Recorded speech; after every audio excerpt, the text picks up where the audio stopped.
Good morning, ladies and gentlemen. Let us very quickly review the action last week, which until Friday was incredibly boring.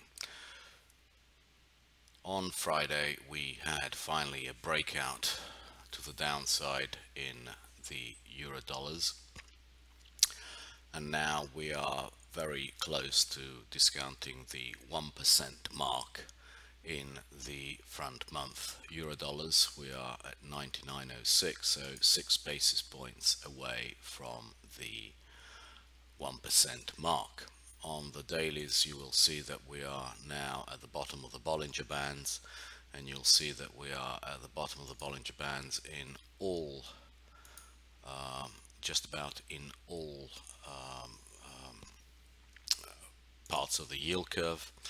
So the 2-year note finally bust on the dailies through the bottom of the trend line, which should imply some additional pressure on the curve for the next few days.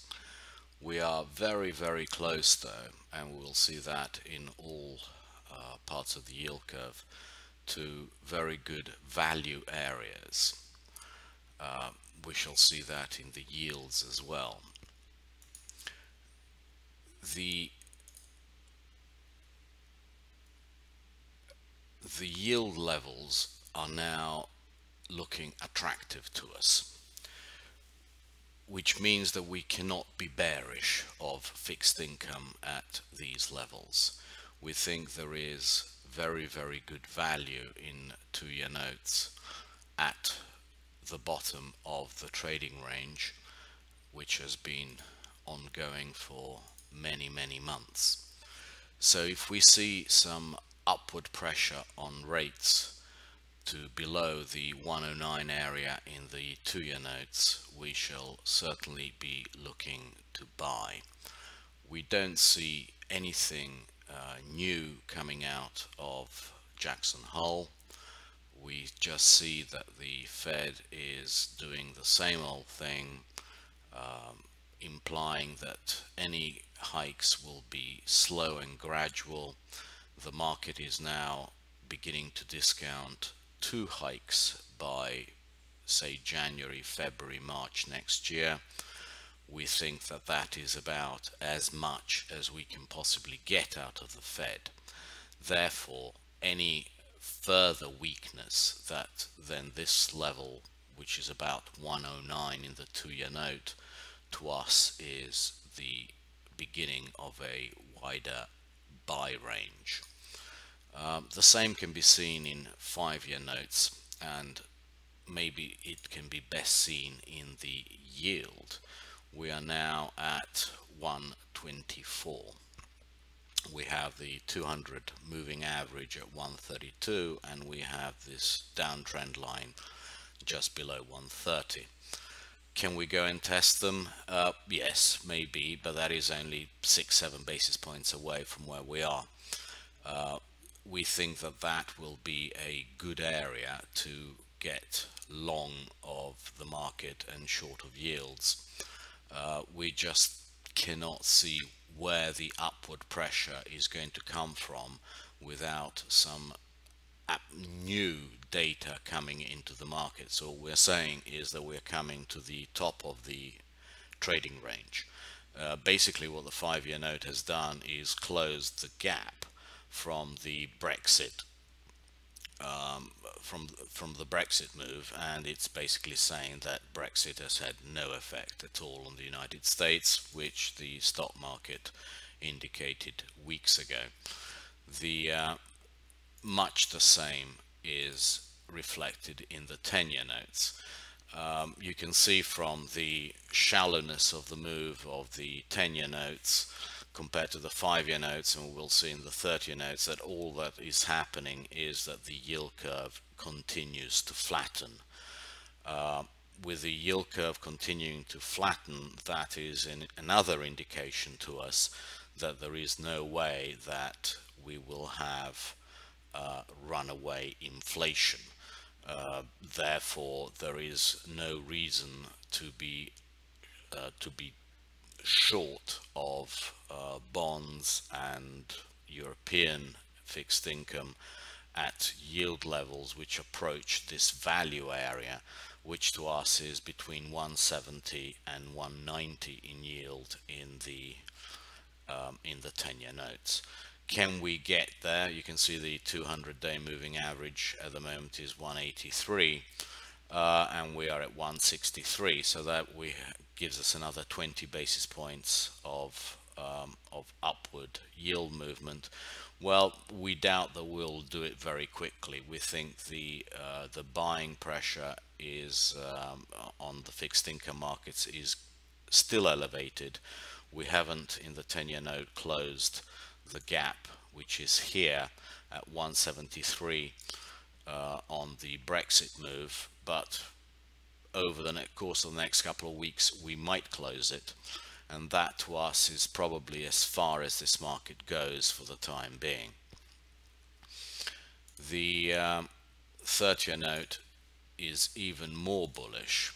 As you can see, we have done nothing at all in 30 years. The trading range for the past several weeks has been very narrow, and this is another indication that the yield curve continues to flatten.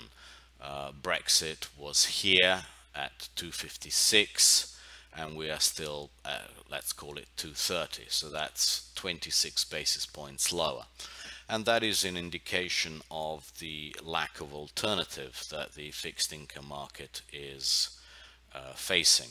When gilts and Italian bonds and bunds are trading so much lower than the 10-year note and the 30-year note, and people need duration for their pensions and so on, it is unreasonable to expect that this market will have a huge move to the upside. Around the 250 area we will be size buyers. We have another 20 basis points to go. If we get there over the next few weeks, we will be very happy to initiate some long-term longs. Do we think that the market is a buy right now? This is the TLT. No, we're not saying that, but what we are saying is that breaks of the 137 area in TLT are going to be shallow and confined to 135, 136. So we are hoping to get a bit of a panic over the next few days, and breaks of 137 in TLT, so we can buy 135 and look for the next move up, which will be we feel back into this range. We just don't see any reason why 10s and 30s should come under additional pressure without the middle part of the curve telling the story. That can be best seen in the bobble. The bobble has done nothing for the past 2 months. Why would people still be holding minus 50 basis points in yield? I mean, minus 50, if they are now beginning to be concerned about inflation, reflation, or whatever. Surely the first thing you would do if you were concerned about that is get rid of the stuff yielding you minus 50. But this is still trading very, very nicely in this range, with a bottom around 133.20, and that is where we feel risk reward is to continue buying it, or maybe this is the best short there is. So the market can't have it both ways. We can't have rising yields in 30-year notes and 10-year notes and not have much faster rising yields in something yielding minus 50 basis points. It is just illogical.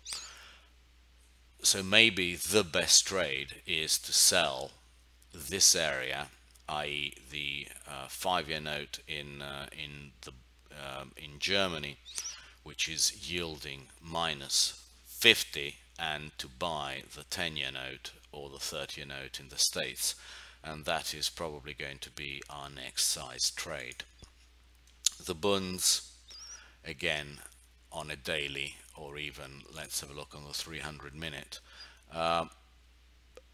you can't be too bearish of this.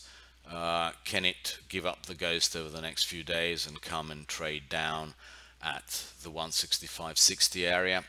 Yeah, sure it can, but we just don't see additional pressure. This market has really left a huge gap here on the Brexit move and is showing very, very few signs of being able to fill it. We would love to be, again, long-term holders of the bunds around the around this 165.60 area, maybe against shorts in bubbles, but that is our preference. What we're saying is that we see very little additional upside pressure in yields coming over the course of the next few weeks without much additional data showing that that pressure is warranted. Even from the dailies on the Bund, you can see that we are still in a very narrow trading range, and until that trading range busts convincingly on the downside, we would rather buy the bottom of the trading range than sell the bottom of the trading range, anticipating a break on the downside. There just at the moment is no data indicating that that is warranted. As soon as there is, we will change our minds and act accordingly, but for the time being, the upward pressure in US rates is just being reflected in the dollar index, which we'll have a look at next. And all it's doing is deflating other assets as opposed to inflating the fixed income market, which is a leader at this moment, we feel. If you remember, this is a chart of DX. If you remember last week, we tweeted that any moves on Friday will be mostly reflected in the DX, followed by fixed income, followed by equities, and so it proved. That is because, as we have just explained, the moves in fixed income can only be so large given that gilts, BTPs, and finally bunds and bobbles are going to be dragged kicking and screaming lower, and therefore there's going to be continued arbitrage and demand for positive yielding assets like the 10-year note and the 30-year note and the duration they have compared to the alternatives, which are, as we said, the BTPs, the bunds, the gilts. And therefore that reflects in the dollar index. But even the dollar index, as you can see, to us is not looking particularly bullish. The 200-day moving average has started turning down. We have the Bollinger Bands now at 96.50, and the 96.50 area has always been a very, very difficult area for the dollar index to break on the upside over the course of this year. The very few times that we have broken it, we have only managed to remain above it for a very short period of time before being smacked right back down. And that story has been going on since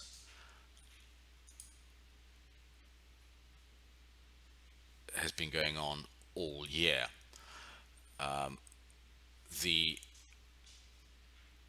Will the dollar index retest this level? Well, it's possible. We think that it might well over the course of the next couple of weeks. But that to us is about the limit of dollar appreciation at the moment.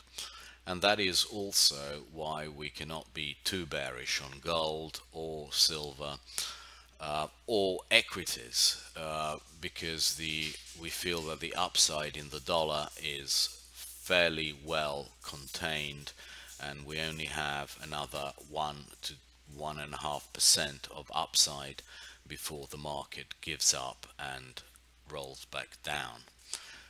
The dollar index for the time being seems to be very well contained between 93.80 and 96.50, or at an extreme 97.16. So it's a 3% trading range in which it's very comfortable. What does the DX chart imply for the euro dollar? Well, it implies that it's going to be very, very hard to bust through 110.50. 110.50 has been a swing level throughout the year, just like there is a possibility of the 10-year note and the 30-year note going up another 10 basis points or so in yield, while the Bund and the Bobble and the BTP and the Gilt lag. So there is a corresponding possibility that the euro dollar will come down towards the 110.50 area, but it will be extremely well supported at that level, which implies that the DX will be at the levels we indicated as extremely good resistance. So basically the foreign exchange market is still stuck within a range that it has been within months, and here you have it on the weeklies, where you can see that these moving averages are absolutely flat, with extremely good support around the 110.50 area from all these moving averages. We just don't see any hurry for the euro to break them. That kind of a move below 110.50 would be intensely bearish, and it would have to come on the back of some fundamental new piece of information. All that Friday has done is postponed or negated, or whatever you like to call it, this move up from the 110.50 area back up to 113.5. Now we are likely to go and test these lower levels between 111 and 110.50, but to break them it would take a hell of a lot of market conviction for the downside, which we don't see anything providing at the moment. The same picture can be seen in the yen.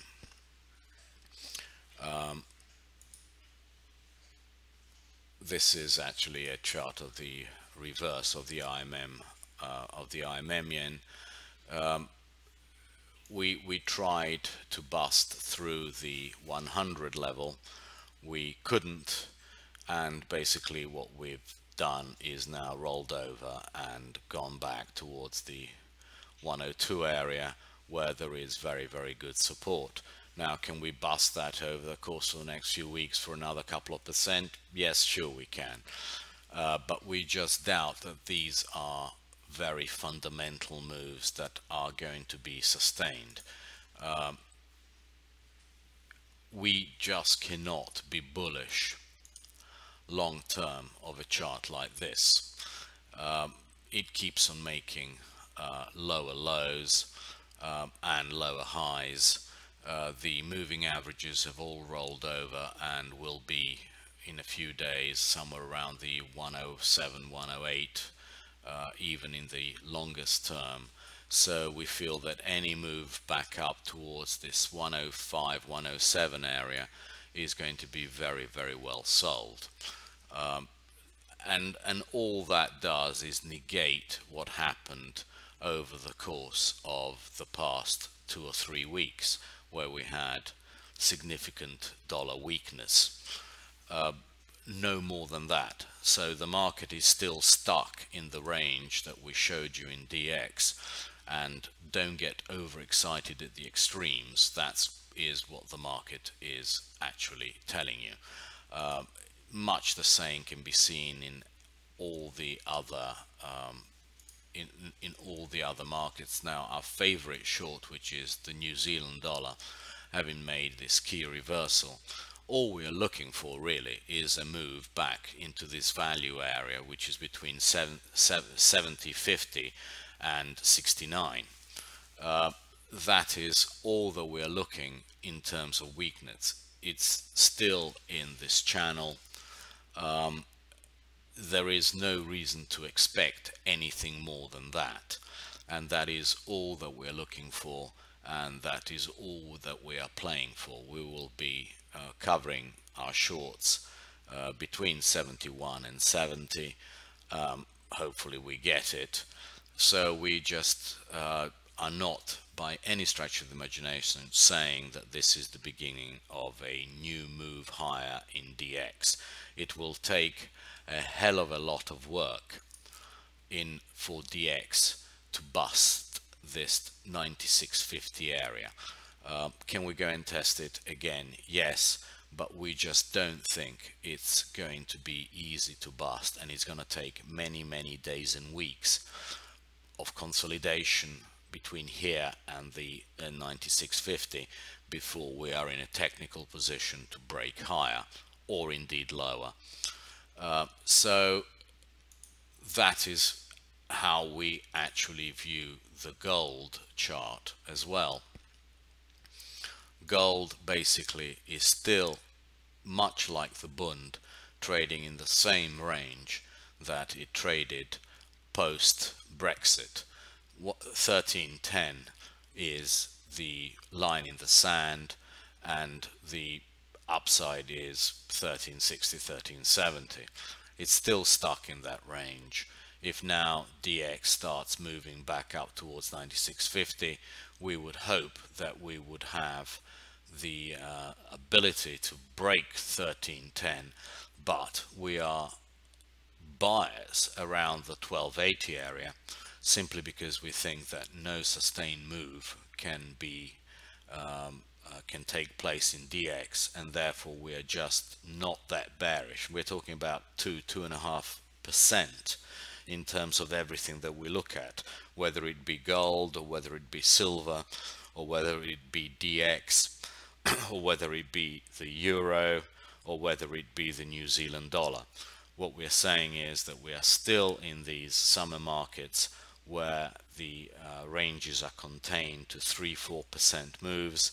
So to us, the downside limit in gold is approximately 2%, and the upside move in DX is approximately 1.5%.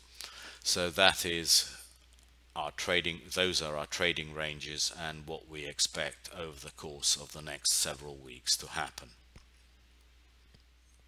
Moving on to the third asset leg, equities. This is a chart of the DAX. You will see that actually the movement in DAX on Friday was next to nothing, and that is because the euro took the strain of the move. We still feel that 10,100 is the extreme low for the next foreseeable future, and 10,800, 10,900 the high. Absolutely no change here for the past week, and we are better buyers than sellers at this level. We are hoping that we're going to have a move down to 10,100, 10,200, but all that will do is actually open up the upside, and we will be buyers down there for a move up to 11,000. Much the same thing can be seen in our favorite chart, which is the stocks. We just don't have the impulsion to break the 3070 area. So, but again, we have no impulsion to go down much below the 2930, 2900 area. 2900 to us is a buy for a move back up to the mid 3000. So that is again a 3-4% trading range. Finally,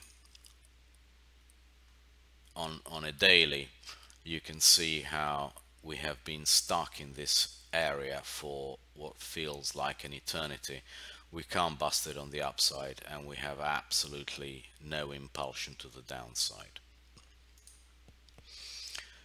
In terms of ES, well, that is giving us just a wide trading range.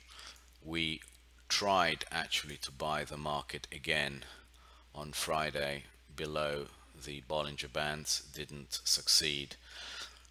We feel that even though the very short term moving averages are beginning to roll over, the potential downside is very limited. We feel that anything in the 2040s is going to get bought very heavily. And we are definitely buyers between 2040 and 2050. No question about it. We see very little reason for the market to, all it's doing, it's basically consolidating this large move. Would we like to see a move to something like the 0.382 retracement? Yes, we would love to see it, but we just feel that there is very little potential for more than a 23.6 retracement, which is again at these 2040 levels, and that this level here is going to be very hard indeed to break through. So anywhere close to 2140 we are buyers. We feel that the market actually could be opening up the Bollinger Bands for a sharp move higher and then a pullback towards those levels. So actually we feel that the upside is far more likely over the course of the next couple of weeks than the downside. We are just afraid that the market is not going to let us buy those levels, not easily anyway. We can see actually on the cash chart of SPX that the market just touched the bottom of the Bollinger Band and came right back there. The 2 or 3 days of movement in towards the bottom of the Bollinger Band would actually have this ratio right back down towards 1, and that would indicate a buy level. So we feel that there is very little pressure for the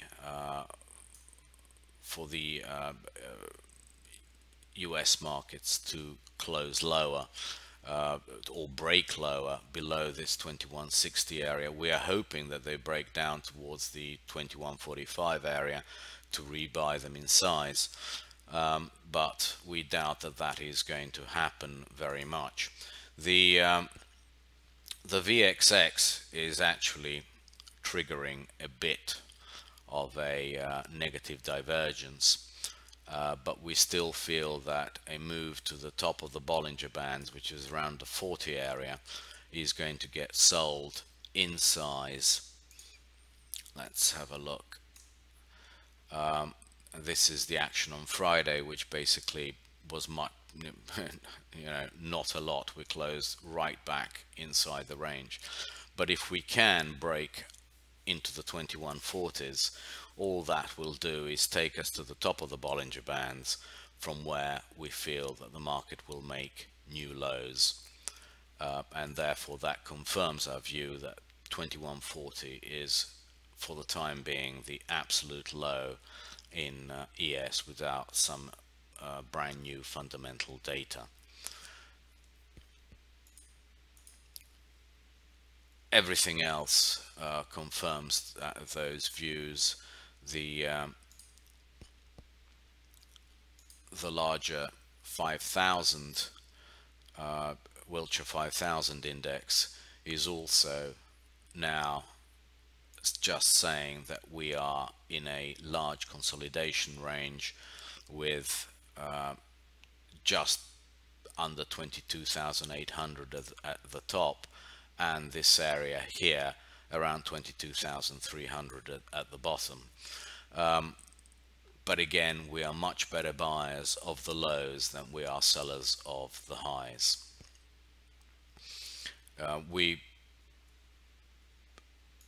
The one that actually surprised us most by its resilience on Friday was the NQs, the NQ 100s. We thought it might break the 4770 area, but it rejected it decisively. You can see how this very small negative period, and we're talking about very small, we are off less than 1% in 4 or 5 trading days, has actually made the stochastics rapidly move down. Another 3 or 4 days of this and we shall be oversold and ready for another move up. So do not sell into a hole. The US equities and even European equities are the least sensitive at the moment. It still remains the case that the dollar index is the most sensitive, followed by fixed income, which we feel is coming into value areas, and the US equities are the ones which are least sensitive to the downside, and have the most upside over the course of the next couple of weeks. Looking at the fundamentals, again, nothing has changed over the course of the week, and nothing is likely to change over the course of the week. We are, of the next week or two, we are still hard against the 17 times forward earnings line, which we warned you many weeks ago it was going to be very hard to bust through with much amplitude of move. 2200 to us still remains a very good sell area, with 2140, 2150 as a buy area. The slope of the lines is still upwards bound. Not a lot of reason to sell below the 2140, 2150 area. The sectors themselves have not changed in the slightest.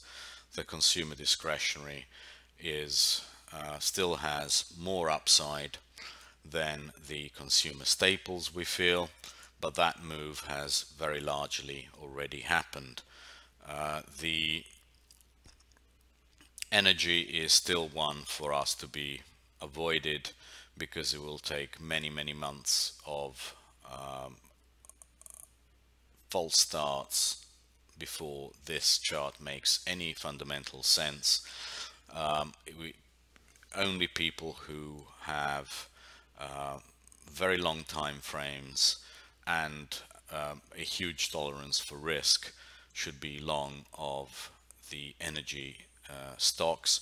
We're not saying that they are not possibly cheap, but what we are saying is that the risk you are taking is very high, and therefore also the reward would be very high in case you are right.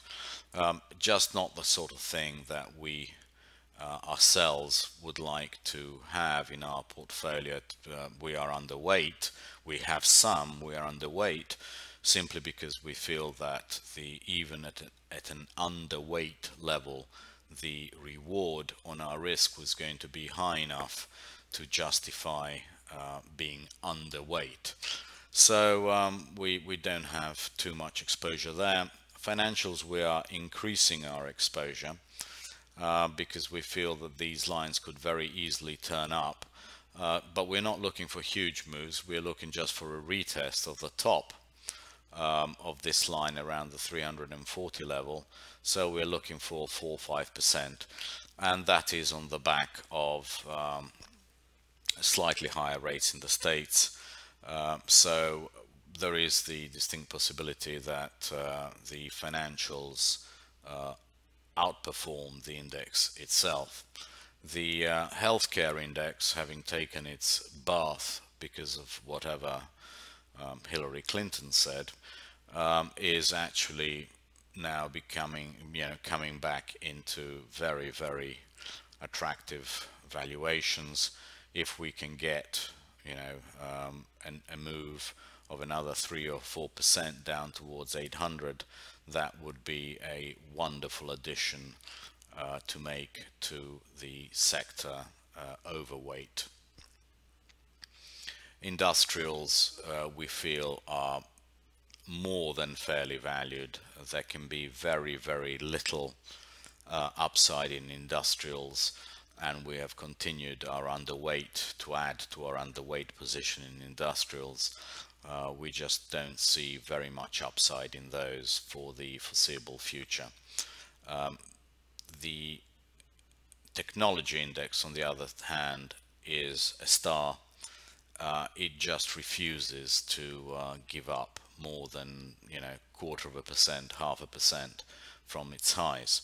And the fact that XLV is now getting to oversold levels and very attractive valuations, the fact that XLF is not budging on the downside, and the fact that XLK, the technology index, is not budging on the downside, and those are such huge components, three such huge components of the S&P 500, tells us that there is very, very little room for the S&P 500 to move lower. 1% is probably as far as we can see. So 2140, 2150 to us, buy areas, 2200 a very firm lighten up area on all positions. Materials, well, we just cannot get excited in the materials index space. We know that a lot of people like it. We just don't see any reason, together with the industrials, why this segment should outperform the market. And finally, telecommunication services have given up quite a lot on the back of the move in fixed income. And they are basically bond proxies. But they are coming into interesting valuations, and that is also what we are saying. Very difficult to be aggressively short of 10 and 30 years. Sure, they've got 10 to 20 basis points room to go up, but as soon as they've done that and the telecommunication index has come back towards these lows, or the utility index has come back to these levels, which are not very far away. Yes, we are looking for only another couple of percent. They will be value buys, and that is yet again another reason why we feel that the index, the S&P 500, has such limited downside space in the foreseeable future, certainly without any new inputs. Now, what are these inputs likely to be? Well, the economic calendar next week is incredibly light. We have very little on Monday. We have personal spending, which is unlikely to move the market very much. We have some more data out of Europe on Tuesday. Nearly nothing out of the US, apart from the consumer confidence number at 10 o'clock. But that again, that is not going to be a huge market mover. On Wednesday, when options expire, end of month options expire, we have absolutely nothing in terms of US data. And finally, on Thursday, nothing apart from the usual stuff, which is jobless claims. We have nothing until ISM manufacturing PMI at 10 o'clock. Before Friday we have the jobs number.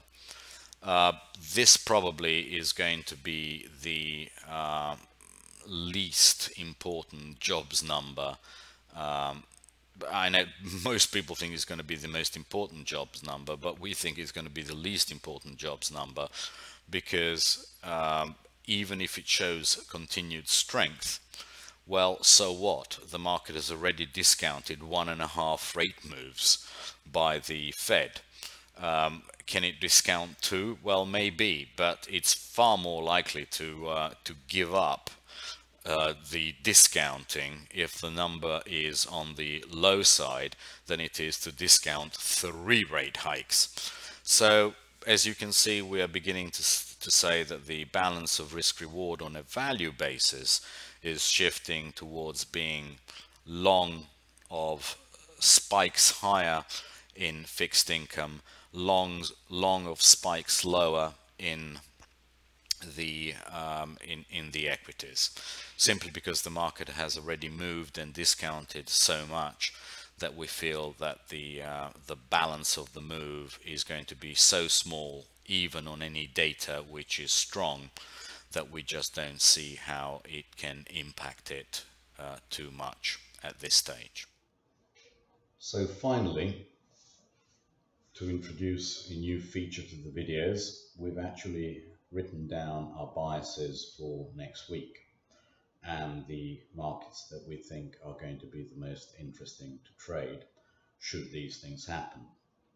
In the 2-year note, we think we can, with impunity, job it lower, i.e. constantly keep on selling it towards the 109 area, where we would like to get long for a move back up to 109.10 at the very least, with a very tight stop around 108.30. In the 5-year note, there is value to being long around 120.16 with a stop below 08. The 10-year note, there's value being long at 130.25 with a stop below 130.28. The bonds, again, nothing much has changed there, as we've shown you before. The value is to be long at 165.60 with a 60-tick stop at 165. In the foreign exchange, the interesting one is the New Zealand dollar.